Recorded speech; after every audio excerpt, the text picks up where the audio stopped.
If you look at that picture carefully, it tells us focus carefully. Do not get distracted. Do not look here and there. Do the job at hand. So there is a philosophical basis to the speech I have given. I have not told the House and the country that we will do this, and this. This is the philosophy of Shivji. Say what you have to say, but be clear that you're going to do that one thing and don't do 50, 60, 70 different things. So there is a link between our philosophical tradition, our religious tradition, and what I'm saying. And that is what India needs to do. India needs to connect the past, the values of the past. You talk about Sardar Patelji, but you destroy Sardar Patelji's values every day. You talk about Ambedkarji, you destroy his values every day. You talk about Nehruji. No, you don't talk about Nehruji. Right? You bow in front of Buddha. You destroy what he says. So the point is, you have to be truthful to what you are. Right?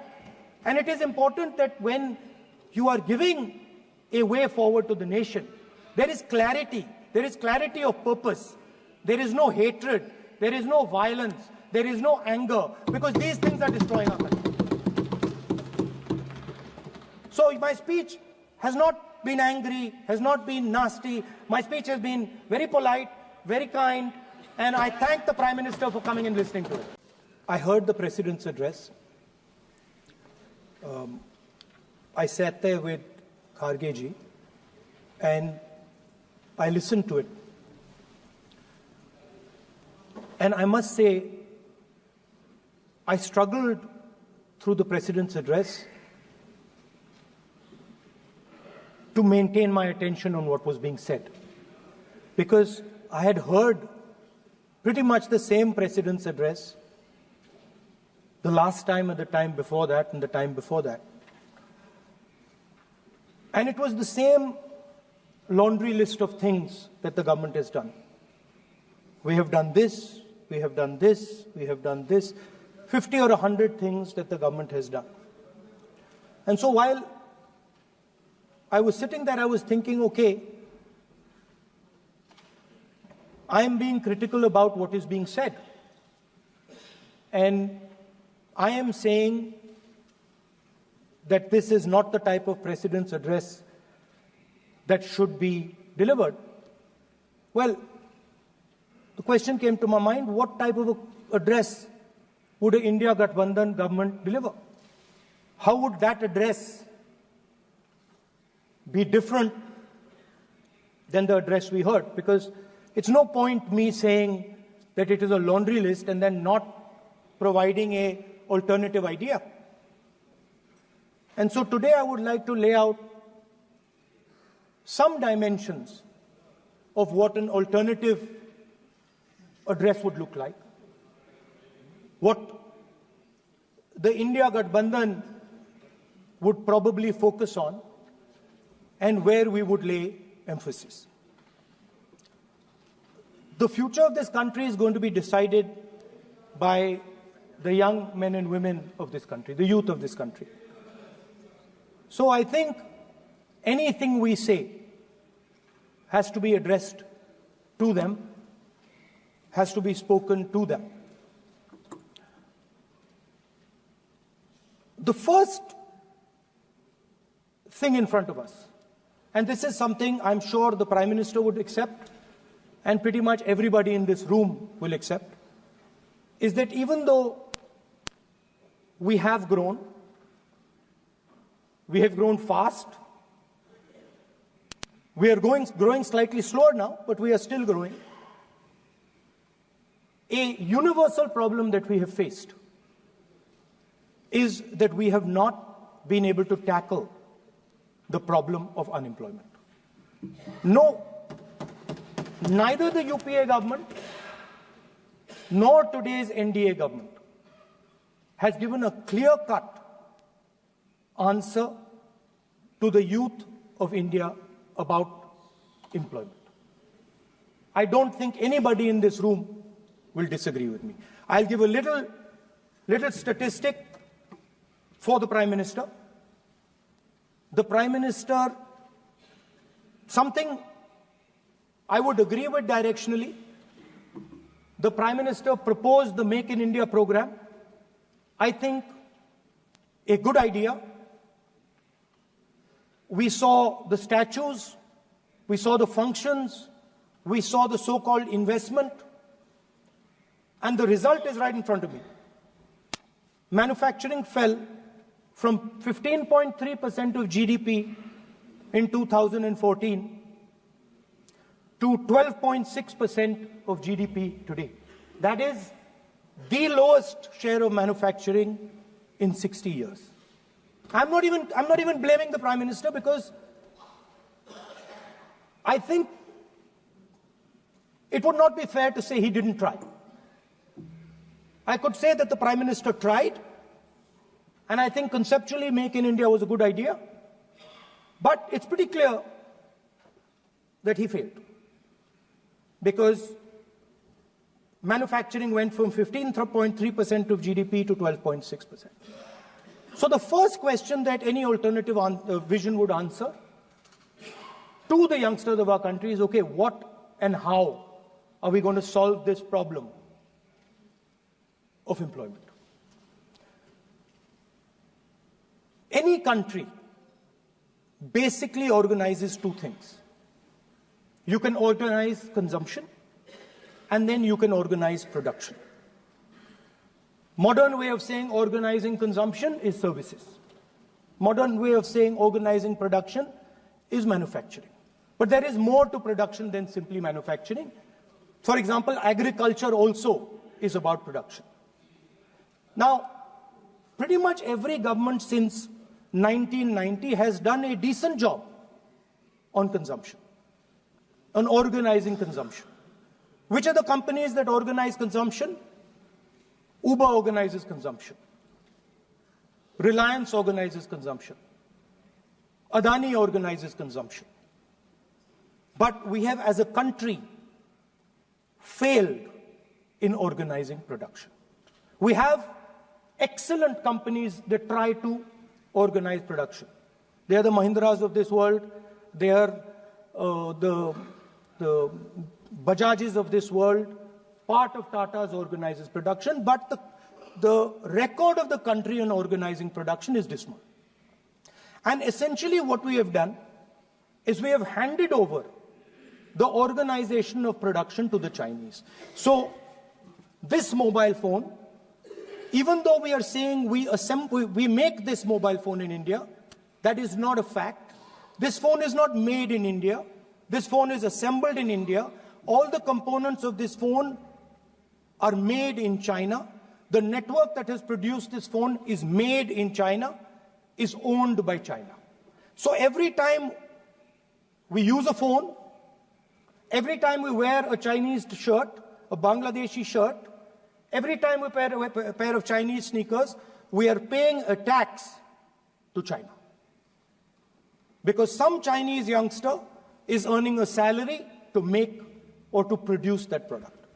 So the first message I would give in a presidential address would be that India has to focus completely on production.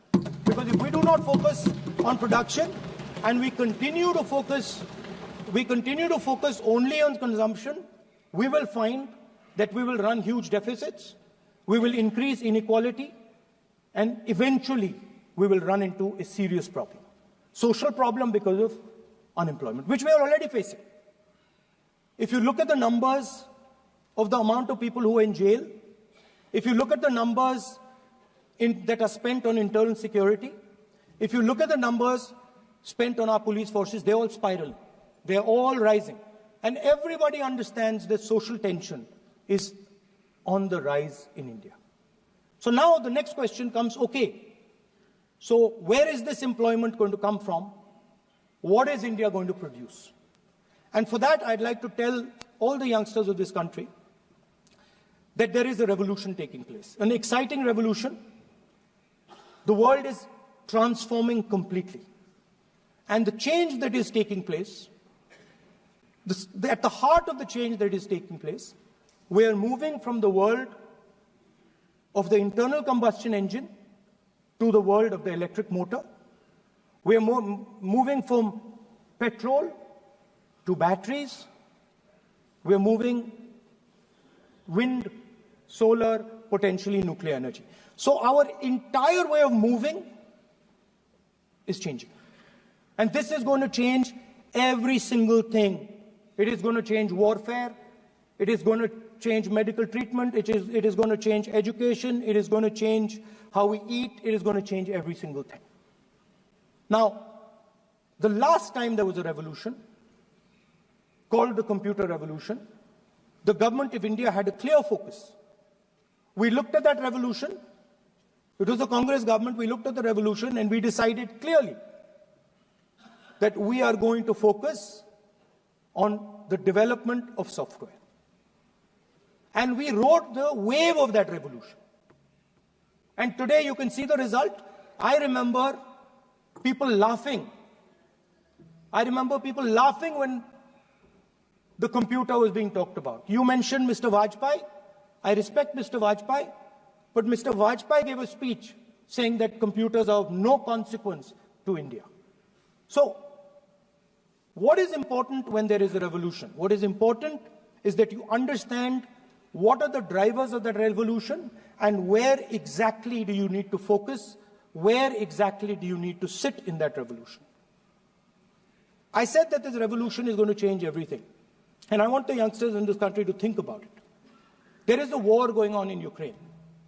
The war in Ukraine is actually a war between the internal combustion engine and the motor, the electric motor. The electric motor is inside the drone, the engine is inside the tank. And if you look at what is going on in Ukraine, the tanks are dying by the thousands. And small little drones with electric motors, small batteries, not much bigger than that, are destroying the entire tank artillery infrastructure of both Ukraine and Russia. So the drone is the electric motor. The drone is the battery. The drone also needs to see. So the drone is a camera. In the same way, electric cars. The electric car is a motor. The electric car is batteries. The electric car is cameras. Robots are exactly the same thing. Robots are electric motors, multiple electric motors with cameras, with batteries. And this is what the revolution is going to look like. So there are basically 4 technologies that are driving this entire change in mobility. Electric motors, batteries, optics, and then on top of that, you can apply AI. Now I want to tell the youngsters of this country, people talk about AI. But it's important to understand that AI on its own is absolutely meaningless. Because AI operates on top of data. Without data, AI means nothing. And if we look at data today, there is one thing which is very clear. Every single piece of data that comes out of the production system in the world, the data that was used to make this phone, the data that is used to make electric cars, the data that is used to make basically all electronics on the planet today is owned by China. And the consumption data is owned by the United States. In China, the consumption data is owned by China, but in India, companies like Google, companies like Facebook, companies like Instagram, X, they own our consumption data. So if India wants to talk about AI, it has to first answer the question, what data is going to power that AI? And the answer today is India does not have that data. Neither does India have production data, neither does India have consumption data. We have handed our consumption data to the big American companies, and the production data we don't have anyway. So what would that vision look like? The first thing, we would start getting youngsters excited about this revolution. We would start to introduce the idea of a completely new way of moving, a complete revolution in how things move. We would start teaching our children in schools about batteries, about electric motors, about how these things combine, about how drones, robots, electric cars are structured, how they will work together. And most important, we have to start building a production network so that we can get access to production data. Now, what would we focus on? We would not give you a laundry list. China has at least a 10-year lead on India in this space. China has been working on batteries, robots, motors, optics for the last 10 years, and we are behind. So what would our president's address say to the youngsters? We will choose critical areas in each one of these technologies, and we will start to build capabilities in those areas. The second thing we would do, we would ensure that our banking system is not captured by 2 or 3 companies that basically do not allow you to build a production system. But our banking system is open, is dynamic, and is accessible to small and medium businesses and to millions and millions of entrepreneurs who want to take part in this revolution. Our foreign policy would take into account this revolution. When we talk to the United States, we would not send our foreign minister to invite our prime minister to his coronation. We would not send him 3 or 4 times, please invite our prime minister. Because if we had a production system and if we were working on these technologies, the American president would come here and invite the prime minister. So it is important to understand where a... Please.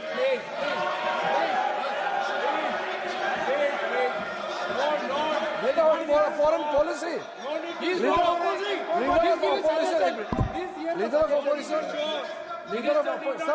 Leader of opposition cannot make... For the country, leader of opposition has the information from any official source.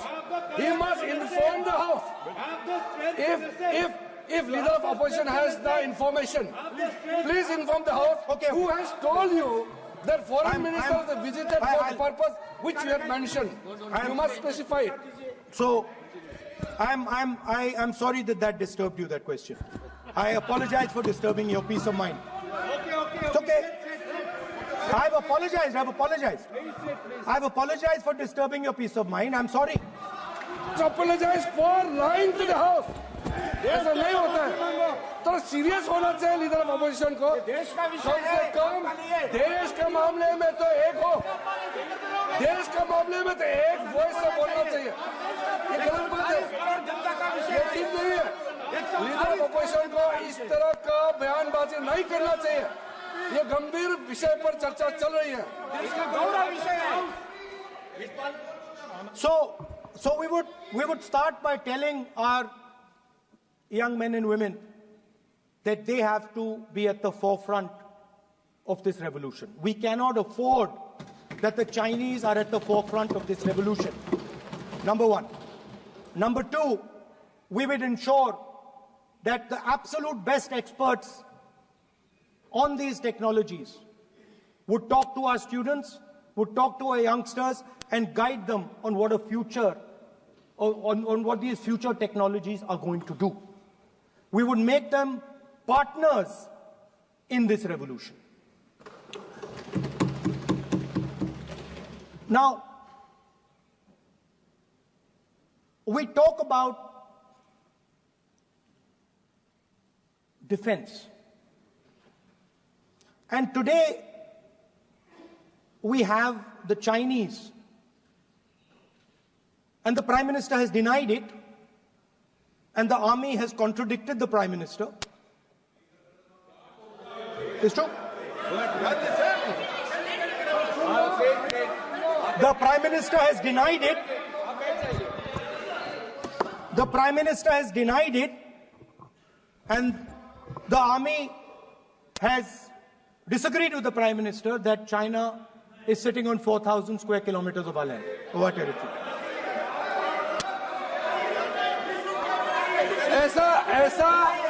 ऐसा इस सदन में अब मन चाहे बात नहीं बोल सकते हैं। ये बिल्कुल ठीक नहीं है सर, ये सीरियस मामला है। आप फौरन विदेशी प्रतिपक्ष के नेता जो आप विषय बोल रहे हैं, जो विषय आप बोल रहे हैं, उसके तथ्यों को Let me speak. सदन के पटल पे रखना आप। पानी। अनुरोध है, लीडर ऑफ अपोजिशन बोलिए, हम लोग शांति से सुनेंगे। ये आपका अधिकार है बोलने का, मगर आप मन चाहे ऐसा सीरियस इशू पे कैसे बोल सकते हैं?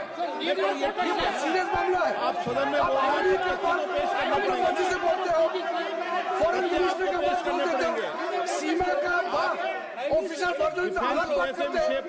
ऐसा मत बोलिए, ये देश के लिए ठीक नहीं है। महत्वपूर्ण विषय है। आपको सीरियस होना पड़ेगा leader of opposition.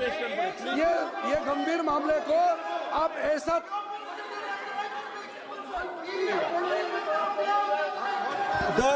The Prime Minister has denied that Chinese forces are inside our territory, but for some reason our army keeps talking to the Chinese about their entry into our territory, and our Chief of Army Staff has said that the Chinese are inside our territory. This is a fact. This is not invention, this is a fact.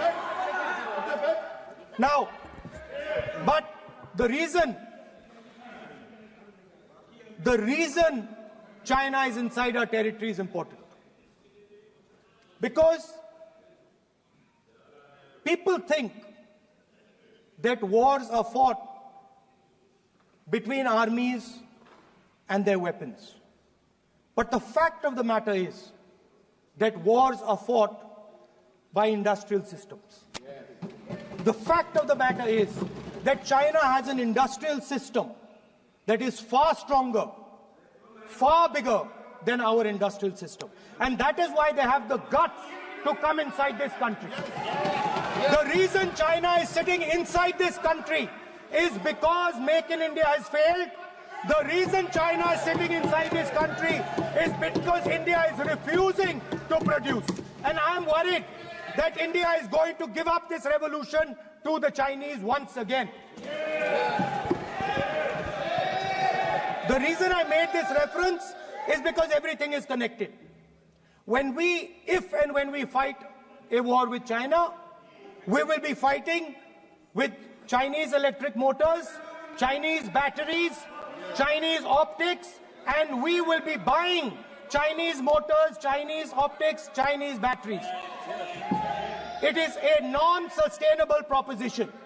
That is why, for our security, for the future of our children, for the future of our country, we have to build a production system, and we cannot allow this revolution to go by. Now, the next step, we have a strategic partner called the United States. The partnership should focus on how India and the United States can work together to take advantage of this revolution. That is what the conversation should be on. Please understand that India is as important as the United States for the simple reason that they cannot build an industrial system without us.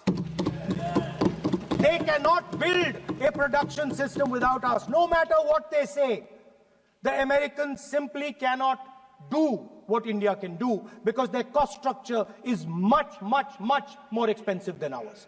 We can build things that the Americans would never imagine. India can do that.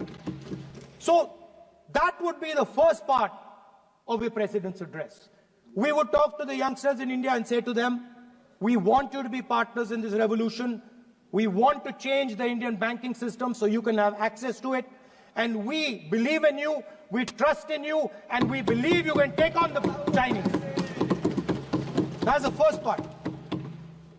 The second part would be about participation. We have done a caste census in Telangana. And what we have found is shocking.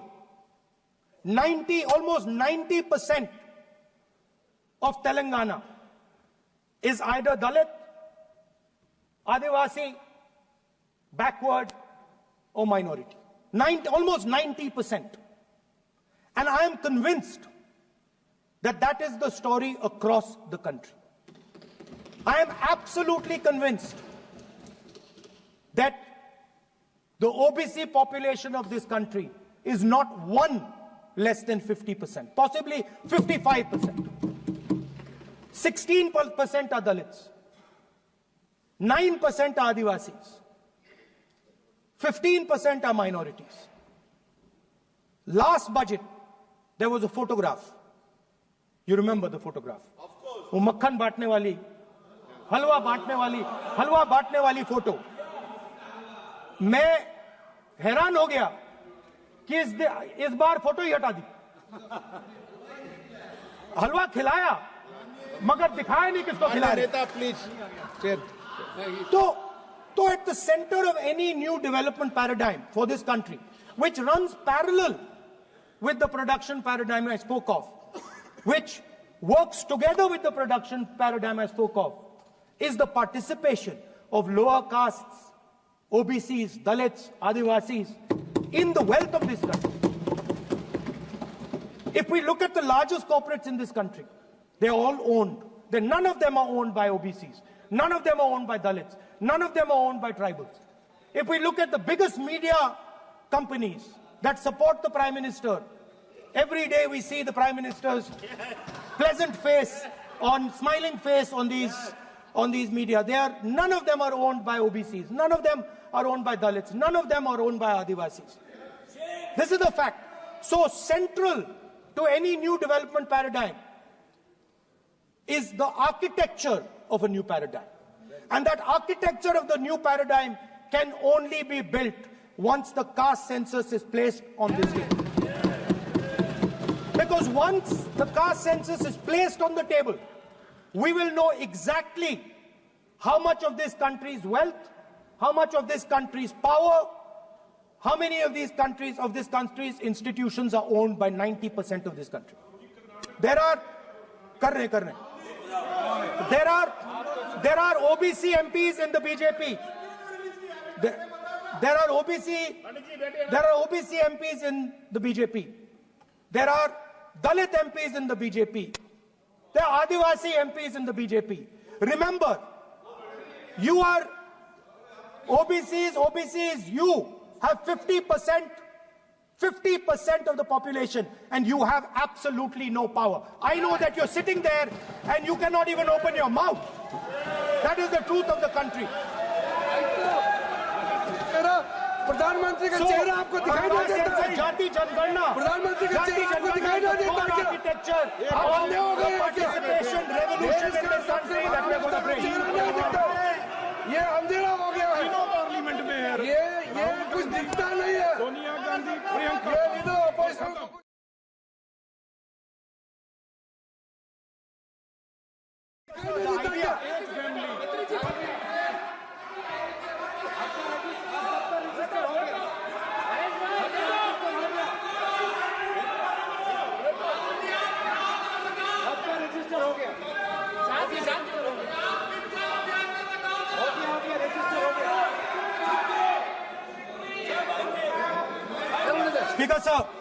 Speaker sir, so the idea is, on one side, allow India and the Indian youngsters to participate in the coming mobility revolution. Allow them to participate in building robots, in building drones, in building electronic items, in building EVs. And on the other side, running parallel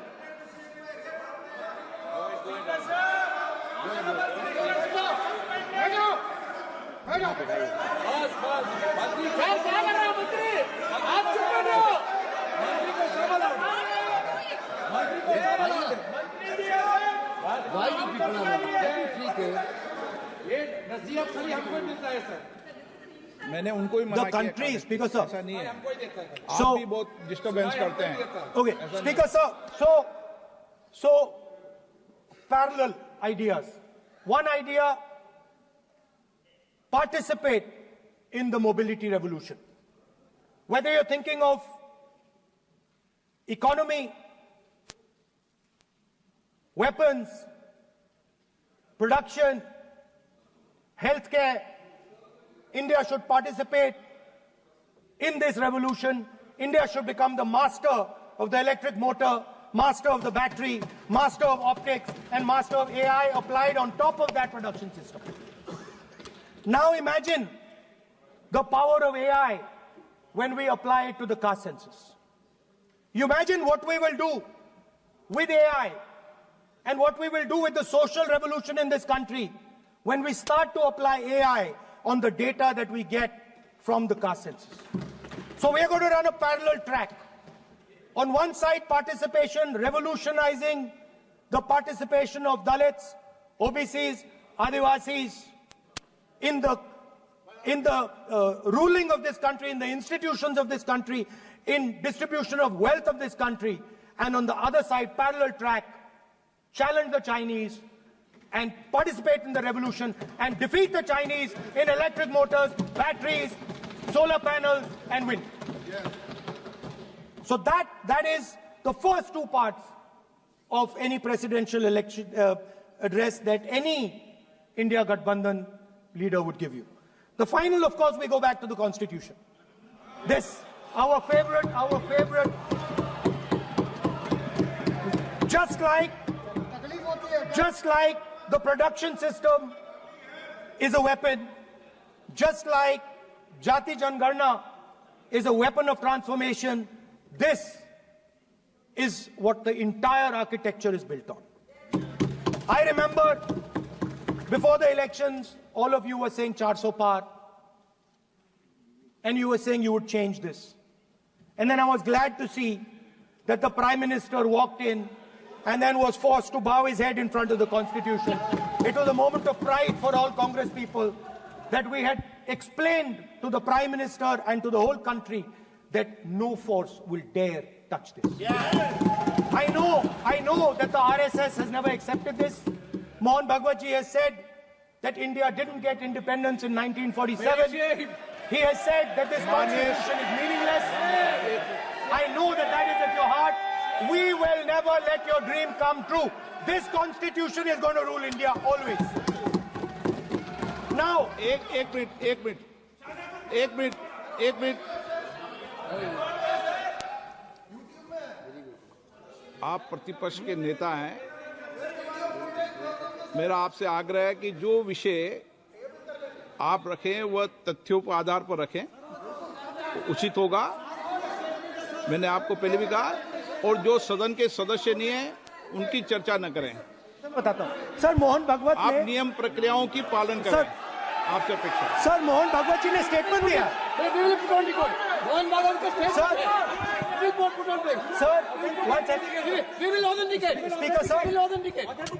Speaker sir, Mohan Bhagwat ji made a statement saying that India did not receive independence in 1947. It received independence when the Ram Mandir was inaugurated. We will place that on the table. Now, sir, I would like to mention one small thing, but very important thing. Speaker sir, this constitution is supported by this constitution is supported by the vote of our people. Without the secure vote of the Indian people, this constitution means nothing. Now I want to bring to the notice of this House some data, some information about the Maharashtra election. Very simple stuff. Speaker sir, between the Lok Sabha election, which the India Alliance won, and the Vidhan Sabha election, the voting population of Himachal Pradesh was added to the voting roll of Maharashtra. Meaning the entire population of Himachal Pradesh was added to the voter rolls of Maharashtra. Please understand what I am saying. In Lok Sabha, the difference between Lok Sabha and Vidhan Sabha was the population of Himachal. The entire population, almost 70 lakh new voters suddenly arrived. between Lok Sabha and Vidhan Sabha. Now, the most interesting part, and the Prime Minister is not looking at me. The most interesting part, सुन रहा है मजबूरी है आप the most interesting part, सब सुनेंगे तर्क पे बात करो मुंह नीचे कर लिया suddenly. The most interesting part is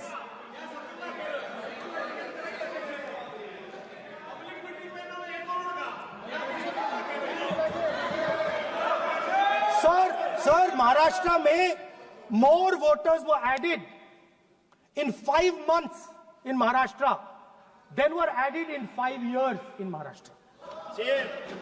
जितने 5 साल में ऐड हुए उससे ज्यादा 5 महीने में ऐड हुए, आखिरी 5 महीने में लोकसभा चुनाव के बाद. सर, एक बिल्डिंग है सर शिरडी में, एक बिल्डिंग में 7,000 नए वोटर एक बिल्डिंग में ऐड हुए सर. एक बिल्डिंग में 7,000 नए वोटर ऐड हुए सर. सर, मैं कोई आरोप नहीं लगा रहा हूं,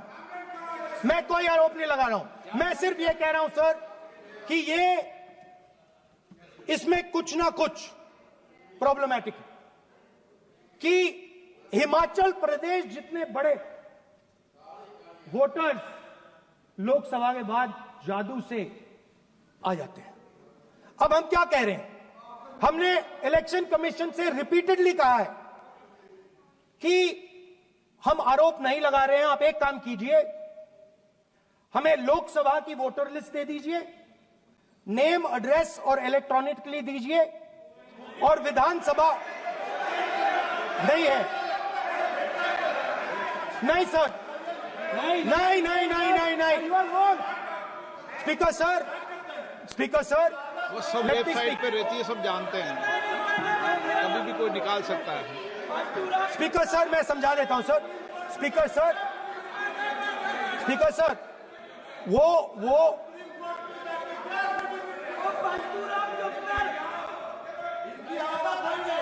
Speaker sir, we have asked. Speaker sir.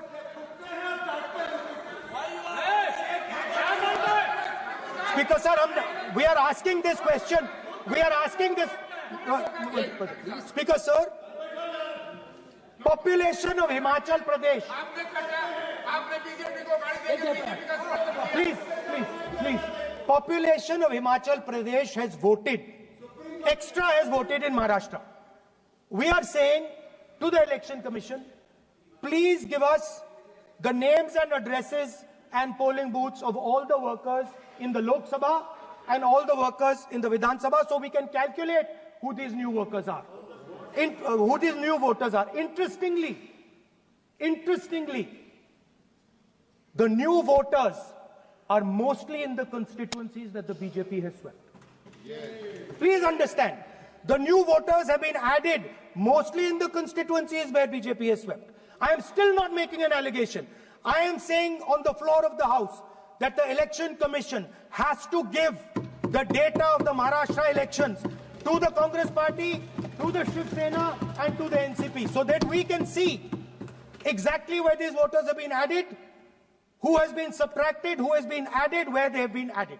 This is not an irresponsible request. This is a very simple request for them to fulfill. The reason I am saying this, sir, is because the rules have been changed. This is not just said in isolation. Speaker, sir, the election commissioner used to be chosen by the Prime Minister, Leader of Opposition, and the Chief Justice. Sir, the Chief Justice was removed from that committee. Why? This is a question, sir. This is a question to the Prime Minister. Why was the Chief Justice removed from the committee? Now, in a few days, I am going to go to the meeting. There's going to be Mr. Amit Shah and Mr. Modi ji, and there's going to be me. 2 to 1. Why am I even going to the meeting? What is the purpose of me going to the meeting? I'm only going to the meeting to certify what Modi ji and Amit Shah ji are going to say, right? Whereas if the Chief Justice was there could be a discussion. Chief Justice and Leader of Opposition could say, no, we don't agree. So, that seems to be a calculated strategy. Now, just prior to the Lok Sabha, the election commissioner was changed and 2 new election commissioners were placed. Yes. We know that the election dates were changed. Yes. We know that the elections were postponed. These are facts. These are not things I am inventing. So, in order to safeguard this constitution, the entire opposition requests the data for the Maharashtra election. We request the data and the electoral voter list for Lok Sabha and the corresponding list for Vidhan Sabha. And I am very confident that the Election Commission will not give us this information. Speaker, sir, that is broadly. So the third element of our President's address would be a determined defense of India's institutions, of our democratic system, and a re-look at our entire democratic framework, and the looking again at all the institutions that have been taken away from the people of India. So those would be the type of things that we would say in a presidential address. I'd like to finally say one thing. In the last, थोड़ा बढ़ा देता हूँ. अब मैं थोड़ा और खींचूंगा. अब और खींचूंगा थोड़ा. अब और खींचूंगा. So in the last, there is a background, a philosophical background to what I am saying.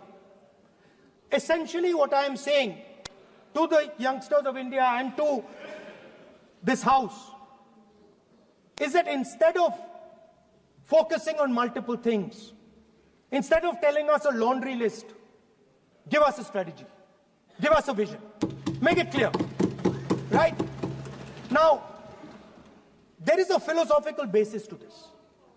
There is even a deep philosophical basis to this. I showed you the picture of Shivji, which you didn't allow me to show. I showed that picture for a reason. What does that picture tell us? If you look at that picture carefully, it tells us focus carefully. Do not get distracted. Do not look here and there. Do the job at hand. So there is a philosophical basis to the speech I have given. I have not told the House and the country that we will do this, and this. This is the philosophy of Shivji.